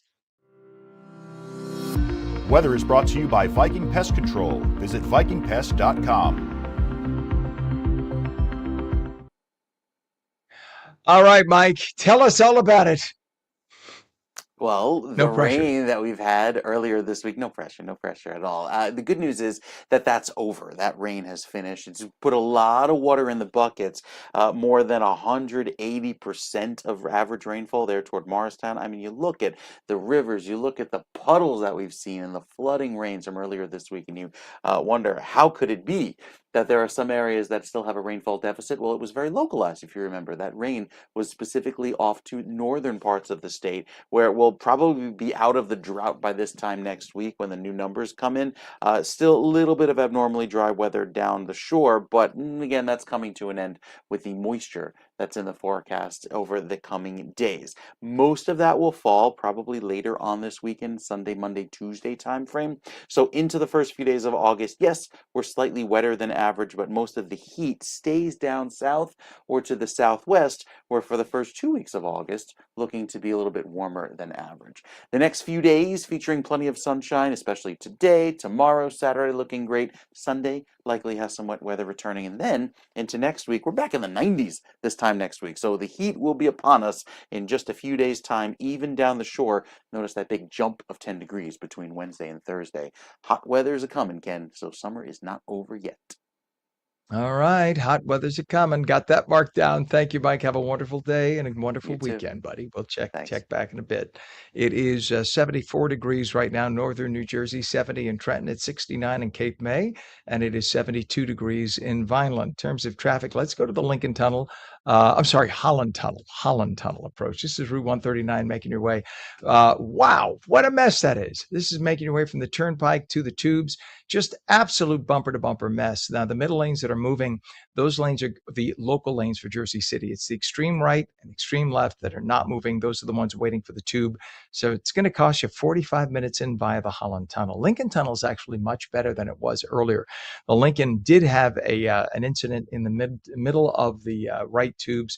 That is now cleared up. So things are moving very well. This is the approach to the helix. As you can see, those cars moving away from the camera going toward the top. They're all flowing very well. It's only down to 20 to 25 in via the Lincoln. GWB is a whole other story now. The lower level has what appears to be a crash that's off to the right side. You see that by the overpass. So you see the state police blocking 2 lanes as a result. So everybody on the lower level trying to make their way is going to have to deal with this. And now we're talking about 45 minutes in by the GWB, all because of what you see on your screen.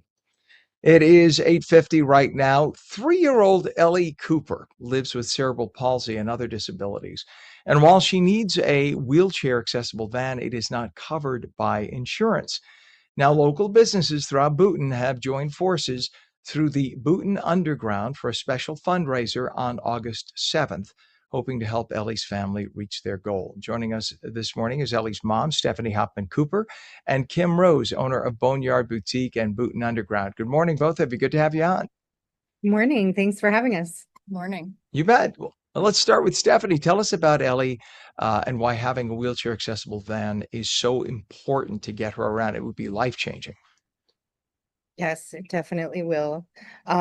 So Ellie, as you said, she has CP, she has some other disabilities, and it makes traveling very challenging for us. A wheelchair van would help us with safer transfers into the car. She does have the feeding tube. She has low tone, so transferring her into her car seat is very challenging. She also needs more support during the ride than a car seat can offer for her. It's very uncomfortable. It's very difficult for her to sit during the car ride. So our car rides are very short because of that, and also room for a nurse to sit next to her. Our current vehicle does not allow for that, unfortunately. So this has to be a very special vehicle. This would keep her calm to have somebody next to her and to monitor her the whole way.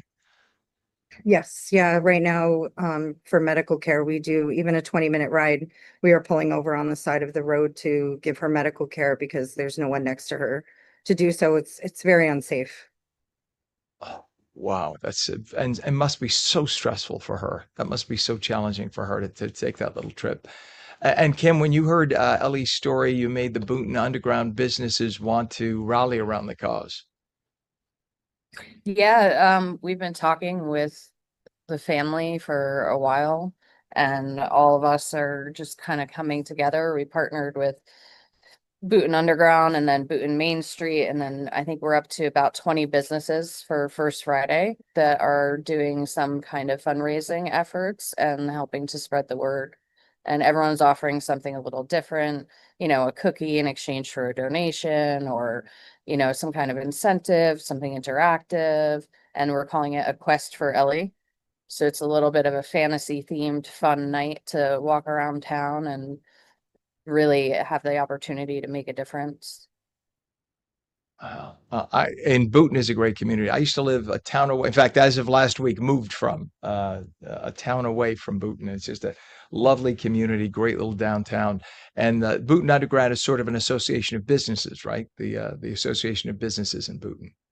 Yeah, there's a I'm not sure how many we're up to now, but it's a group of us that came together to try to promote the community. And then we work in tandem with, the town and then the Boonton Main Street nonprofit. That way we're all kind of coming together, which is nice. And it's been great for the community to have the businesses come together to run events, support different causes in the town, and just be present with what the needs are and run some fun events too. And that makes such a difference. It makes it such a great community when you do that. And Stephanie, insurance amazingly does not cover the cost of the van. So how No, difficult has it been navigating that? And that must be so stressful and frustrating. it is. It is. Unfortunately, they don't help at all. When you call them and ask for help, they give suggestions like this to fundraise. There's also a state program available that has barriers as well. That it requires, it's got a reimbursement um, strategy. So we would have to lay out the funds first and wait up to 18 months to receive that money back, which unfortunately our family just doesn't have. So we are left to fundraise, and thank goodness for all of these incredible businesses and community members that have really stepped up for us. As of today, I'm really graciously announcing that we have raised about $47,000 so far. I don't know if you remember, Ken, last time we were on about a month Yep. and a half ago, we were at 16. So I mean, Yeah. sorry, I'm getting a little choked up. It's just, it's amazing. It's incredible. But then it's like the fact that we're not even 50% of the way there with all of that support. It just shows the magnitude of how expensive and how unattainable these vans really are. So that's why we're still at it. We still have incredible support. The Boot and Elks in town just had a fundraising event for us last weekend that raised over $7,500. Like everyone is just Mm. rallying around us. It's incredible. It's incredible online, in person. The support from assemblywomen, as pictured there, Mhm. is, I mean, it's amazing. We're so grateful to every single person, business, organization, everyone. So grateful. Good people in town. Kim, let me ask Kim about the August 7th First Friday fundraisers. Now, what can people expect when they come out? So it runs from 5 to 9 p.m. and you can walk around on Boonton Main Street. We have about 20 businesses participating. So there's Tattoo Guild, Boonton Coffee, Catfight Coffee, Gemtuitive, Boneyard Boutique, Imperfect Perfection, Java Smugglers, Melly Sweet House. Uh, there's Speakeasy Art, Stokedville, a bunch of other ones, and pretty much we'll have chalked outside the front of the business. So, if we're participating, there'll be signs, and you can walk around throughout the town from the top of Main to the bottom of Main and find the businesses that are participating and pop in and see how you can help. And there'll Awesome. be different ways to participate too. Is there a website set up if people can't make it there, but they'd like to donate? Yes. So at the bottom of your screen, as you see, Ellie Strong 23 is our Instagram account. And on there you can find all of the links. We have online fundraisers going. There's one with Paper Pie that you can actually get different goods and things, and portion of the profits go towards the campaign. Or if you want to donate directly to us, and our campaign, it is through Help Hope Live. The link is there as well. Beautiful. Her name is Ellie Cooper. Beautiful family. God bless you all. And her special fundraiser will be held August 7th in Boonton. Stephanie Hoffman Cooper, Kim Rose, owner of Boneyard Boutique and Boonton Underground. Thank you both for coming on this morning. This is for Ellie, so everybody be generous, and we appreciate it. And we will say prayers for you as well. Hopefully August 7th will get you over the top. Thanks for being on. Thank you for having us. Absolutely. All right. Struggles in life, poor kid, what she's going through, and the good people of Boonton, thankfully. And thank you for watching Mornings with Ken Rosato. We'll see you again tomorrow, 7 a.m. Have a good day.